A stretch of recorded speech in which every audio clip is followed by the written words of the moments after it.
Assalamualaikum warahmatullahi wabarakatuh. Kenalin, nama aku Intan Melistana. Aku ini mahasiswa di UAD nih, jurusan Sastra Inggris semester 5. Nah, di podcast kali ini tuh aku ingin bincang-bincang nih sama Mbak Ainun yang merupakan relawan di Masamba waktu terjadi bencana alam gitu. Bencana alam yang terjadi di Masamba sekitar hampir 1 tahun yang lalu, bencana banjir bandang. Oke, Mbak Ainun kenalin diri dulu. Assalamualaikum warahmatullahi wabarakatuh. Apa kabar? Aku Wandi Nirgainun Wulandari, mahasiswa Universitas Ahmad Dahlan, salah satu relawan korban banjir. Oke, di podcast ini kita bakal bincang-bincang nih sama Mbak Ainun seputar bencana banjir di Masamba dan apa aja sih yang mereka lakuin selama itu. Oke, kita langsung mulai aja ya. Oke, jadi apa saja sih upaya yang kalian lakukan gitu untuk menolong korban bencana alam secara langsung atau nggak langsung gitu? Apa tadi? Oh iya, jadi apa saja sih upaya yang kalian lakukan untuk menolong korban bencana alam di Masamba tersebut secara langsung dan tidak langsung gitu? Kalau secara langsung mungkin kayak karena waktu di Masamba itu kan yang kena banjir itu temanku. Jadi aku sama beberapa teman lain ikut bantu dia gitu ke rumahnya langsung untuk melihat apa ada beberapa barang yang bisa diselamatkan, beberapa harta yang bisa diselamatkan. Tapi ternyata waktu ke sana udah nggak ada apa-apa yang selamat. Kalau yang tidak langsung lebih ke karena banjirnya itu kan lebih ke Masamba. Nah, aku sama teman-temanku yang di pedalaman itu alhamdulillah tidak kena. Jadi kami bersatu menyebar di daerah kampung yang lebih dalam lagi untuk minta bantuan. Ada yang keliling minta sarung, minta beras, minta pakaian bekas. Nah, aku sama yang lain pergi ke pasar-pasar minta sumbangan ke penduduk desa yang masuk ke pasar. Uangnya nanti untuk dikirim ke korban banjir.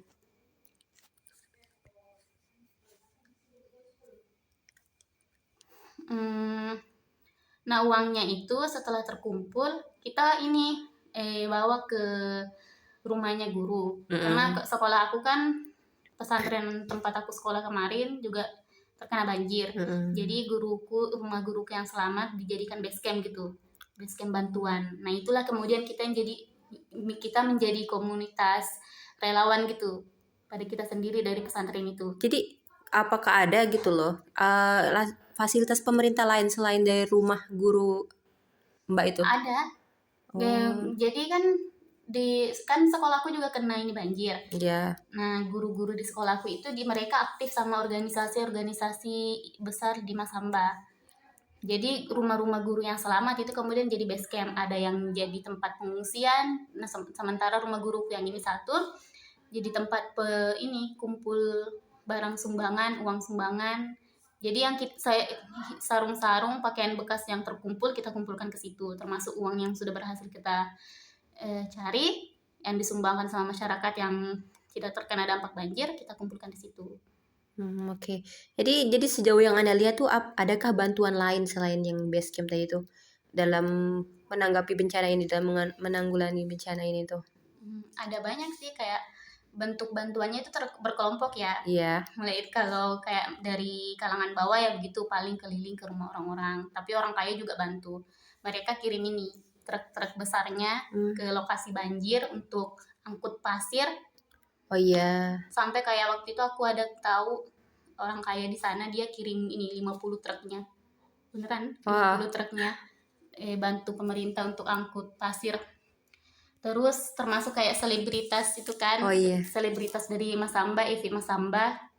Dia juga pas malam itu langsung dia pulang ke Masamba. Kirim uang.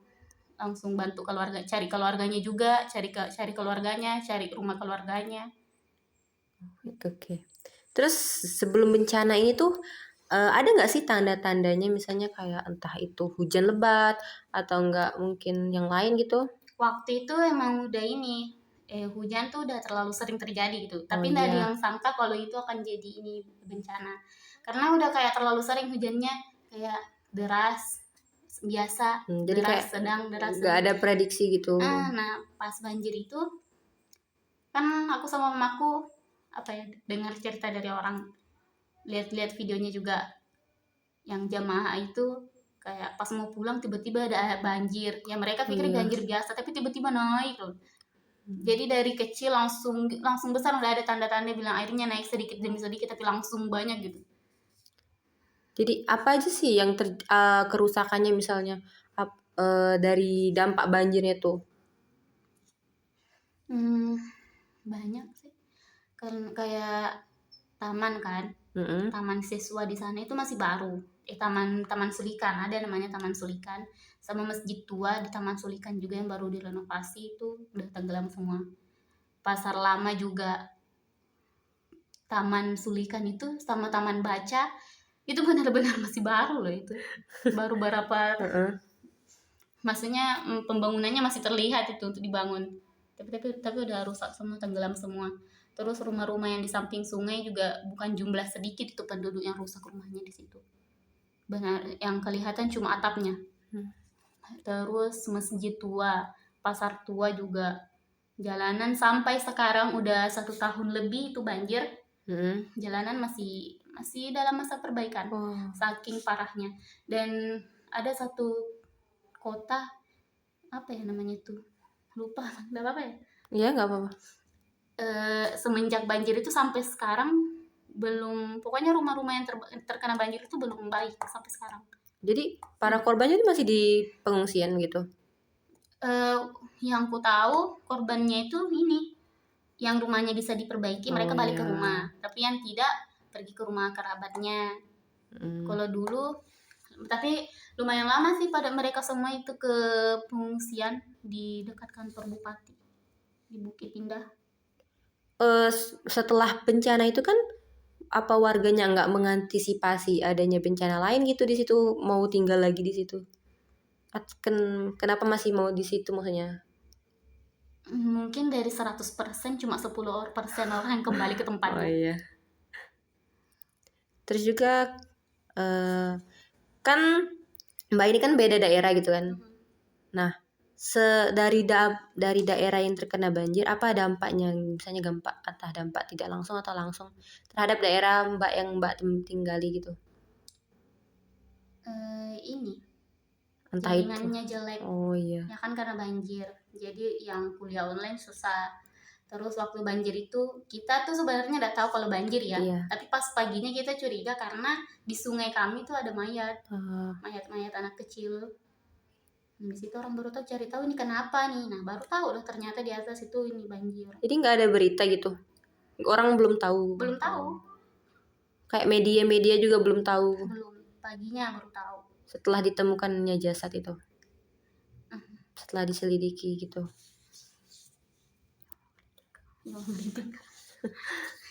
Jadi kan bencana ini kan banjir bandang ini kan kayaknya bencananya cukup besar gitu loh. Jadi ada nggak sih bencana lainnya misalnya setelah itu emangnya pernah terjadi juga nggak?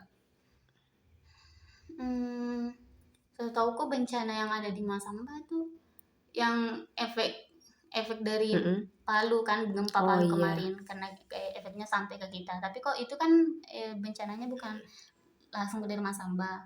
Bencana alam yang ada di Masamba tuh biasanya kemarin banjir. Tapi yang pokoknya banjir bandang ini yang pertama nih, yang besar benar-benar buat semua orang kaget. Tanpa ada prediksi, ada tanda-tanda.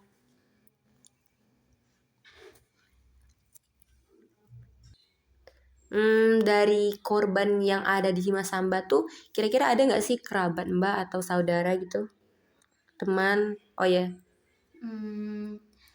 Temanku jelas ada. Temannya bapakku juga. Nah waktu itu paginya itu kan ada orang dapat mayat kan. Iya. Kita baru kayak curiga ini kenapa ya. Nah, pas di situ udah ada jaringan juga di sana. Teman bapakku nelfon minta dibawakan baju karena istrinya nggak ada pakaian lagi. istri temanku, istri temannya bapakku ini Mm-mm. pas aku yuk gak ada pakaian, jadi minta sama bapakku dibawakan bajunya mama aku untuk ke Iya. sana. Nah, pas sampai di sana bapakku baru baru lihat temannya, ternyata anaknya mereka itu ini. Yang anak yang di Bukan, anaknya hilang. Sampai hilang. sekarang ini mayatnya tidak pernah didapatkan. Innalillahi. Kalau teman-temanku sih kayak ini, minta baju juga. Pas paginya itu udah ada jaringan kan, Ya. mereka minta baju. Tapi aku sama temanku karena kita takut, hari ketiga baru kita naik ke atas ke Masamba, bawa pakaian bekas.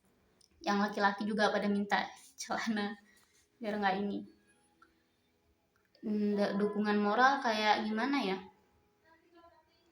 teman-temanku itu mereka cuma minta pakaian, dan kalau dibilang mereka terguncang perasaannya enggak, karena mereka satu keluarga baik-baik aja. Alhamdulillah ya. Kalau yang lain aku nggak tahu sih.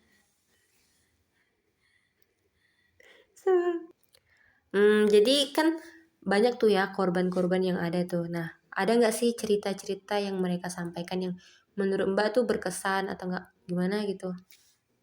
Cerita berkesan ada banyak, dari sedih, lucu, ada semua. Sedih. Kalau yang sedih itu kayak korban anak kecil kan ya. Iya. Dia itu ditemukan sama tim SAR paginya. Pas dia dibawa ke rumah sakit, dia ekspresinya biasa, datar aja. Pas dibawa ke rumah sakit itu dia nggak bisa bersuara kan, karena dadanya tuh udah penuh lumpur.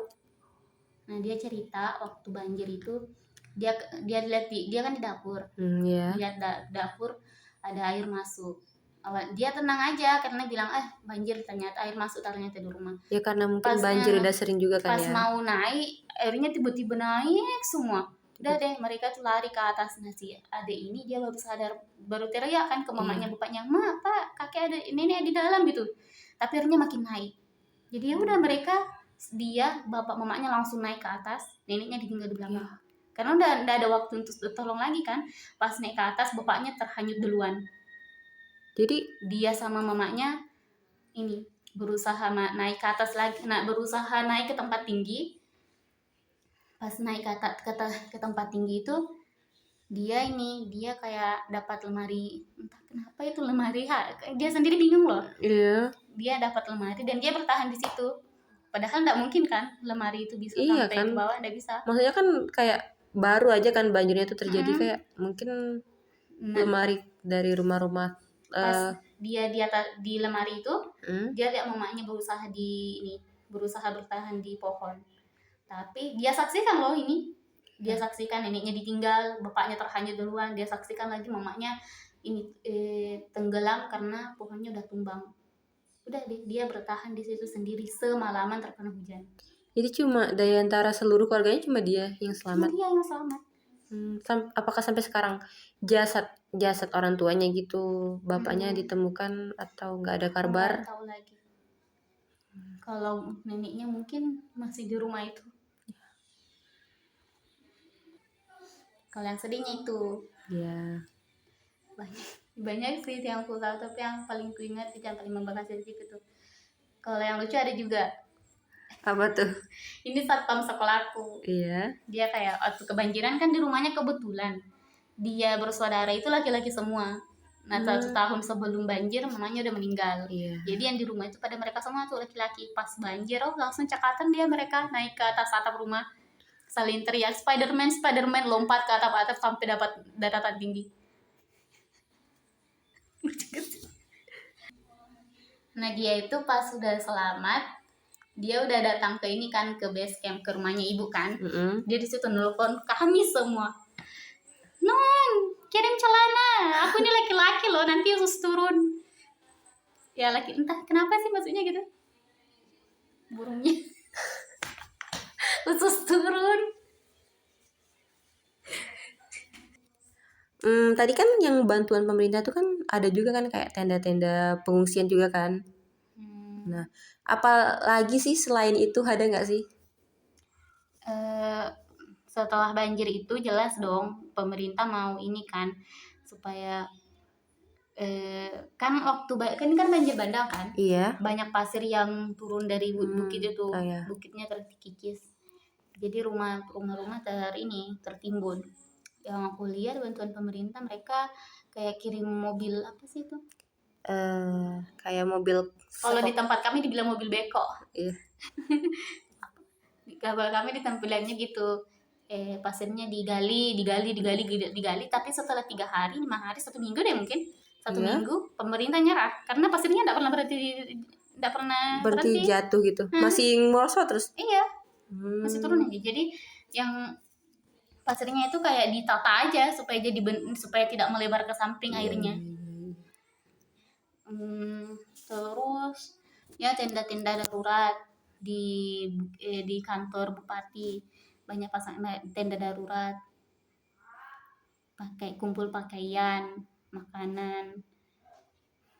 Terus apa ya, kayak bangunan penting diperbaiki, kayak masjid, karena waktu itu masjid juga kena kan. Masjid diperbaiki. Terus yang paling pertama diperbaiki kembali setelah menolong korban banjir, jalanan. Ini langsung kayak karena jalanan utamanya rusak, jadi mereka buat jalur darurat gitu, supaya mobil sama motor tetap terbagi. Tapi ada juga jalan kayak udah nggak aman sih, motor sama mobil berdampingan, mobil-mobil berat, mobil-mobil besar berdampingan sama motor, sepeda, anak kecil.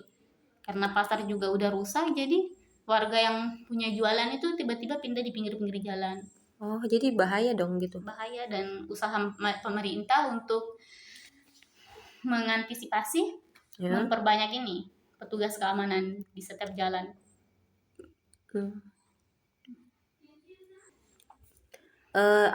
Apalagi sih dampak kerugiannya tuh yang paling kerasa gitu dari korban-korbannya tuh?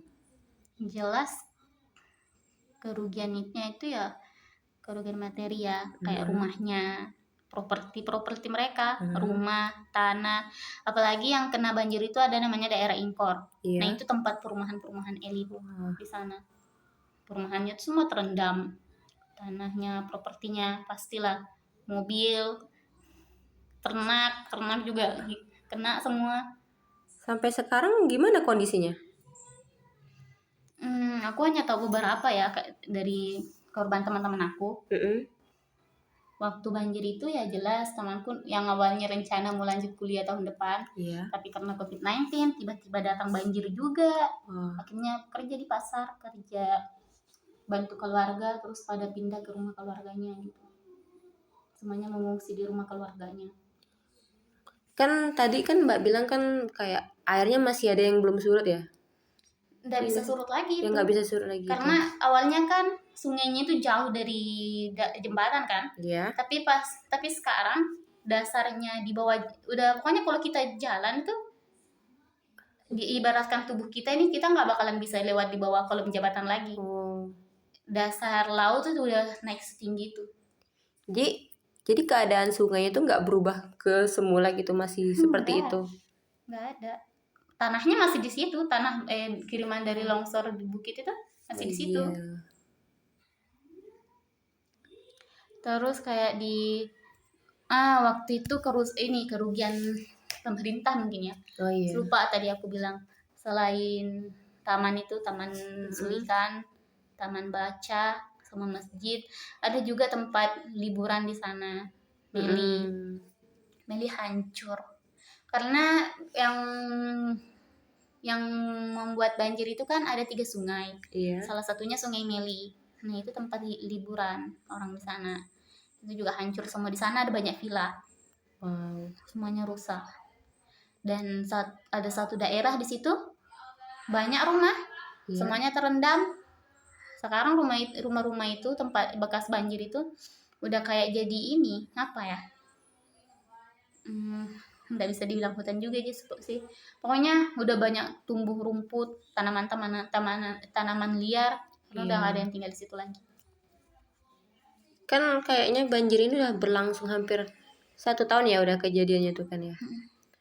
Sampai sekarang tuh masih seperti itu kah, atau pemerintah masih berupaya untuk mengembalikan ke itu? Pemerintah masih berupaya karena perbaikan jalannya benar-benar masih diperbaiki sampai sekarang loh, itu belum selesai perbaikan jalannya. Karena masih ada genang airnya itu.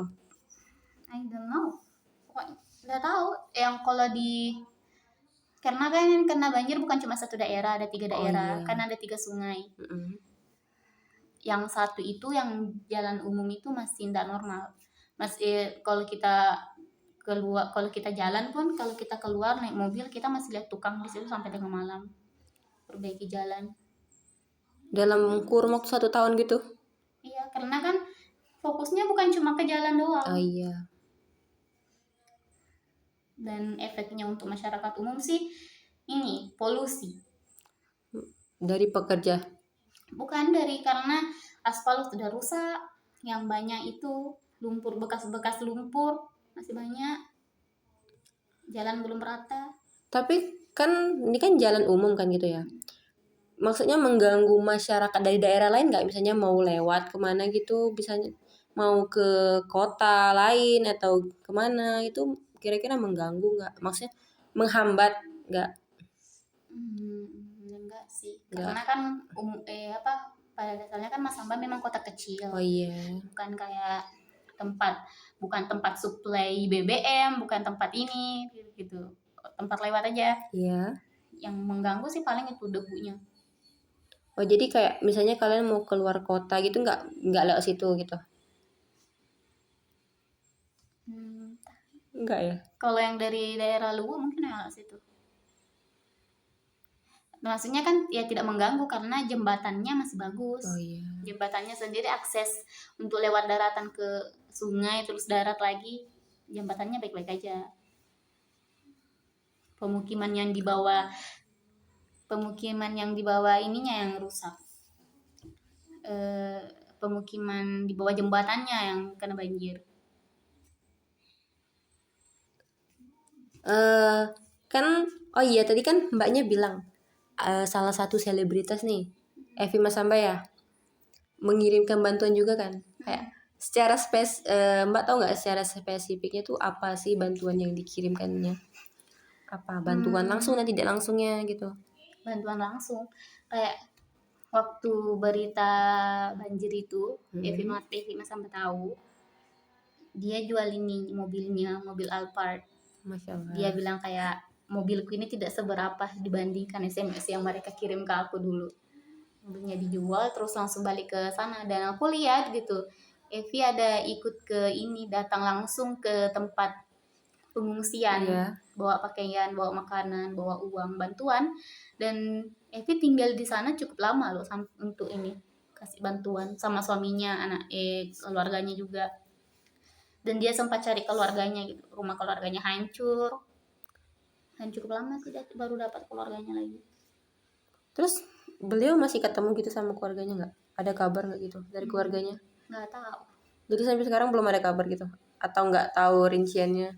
Aku nggak tahu rinciannya, yang ku tahu cuma waktu dia datang membantu gitu, datang ke tempat pengungsian langsung kan. Iya.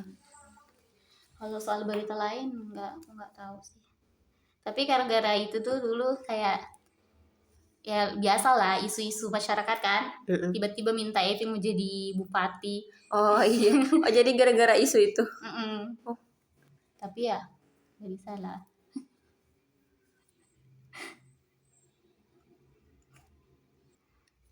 Oh iya kan banjir bandang ini kan terjadinya juga berpapasan dengan COVID-19 ya. Nah gimana sih kondisi masyarakatnya tuh, kayak kondisi psikisnya ya masyarakatnya tuh? Waktu itu ya mau korban yang ataupun kami yang relawan itu benar-benar lupa sama COVID-19. Wah. Lupa saking kagetnya. Nggak ada lagi tuh diingatan bilang oh ini lagi COVID nih, nggak ada. Waktu itu kan karena COVID-19 Ibu Indah, Ibu Bupati udah siap siaga nih untuk korban, ya siap siaga. Saya bikin kami tidak berharap ada yang jadi korban COVID, tapi siap siaga kan. Rumah sakit sudah diperbaiki, rumah sakit baru lagi.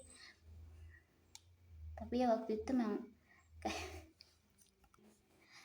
ya waktu itu udah COVID-19 nih kan. Iya. Keuangan susah, keuangan tiba-tiba turun. Harta kangen habis. keluarga, rindu keluarga nggak bisa ketemu. tiba-tiba banjir. Waktu itu juga karena COVID-19 kan, berhenti kuliah langsung kan. Iya. Mau ketemu sama teman-teman juga nggak bisa. Kita itu benar-benar taat aturan loh. Nggak ada yang namanya reunian setelah tamat. Tapi tiba-tiba kita reunian gara-gara banjir. Bencana ini. Gimana? Ya sedih lah. Senang sih lihat teman-teman selamat. Tapi sedih lihat keadaannya gitu. Ketemunya pas ada bencana. Jadi kayak kalau dibahas soal kerugian ya, Iya. kerugian sebelum banjir pun udah banyak. Terus tambah banjir lagi, satu-satunya hal yang dipertahankan rumah saat itu juga perut kenyang udah nggak ada juga pas banjir itu gitu. Oh iya Mbak, kan ini kan salah satu itu ya kayaknya bencana pertama ya, bencana besar pertama ya di Masamba ya. Terus kayak ada nggak sih, biasanya kan ada isu-isunya gitu di sekitaran masyarakat atau gimana gitu? Ada nggak sih?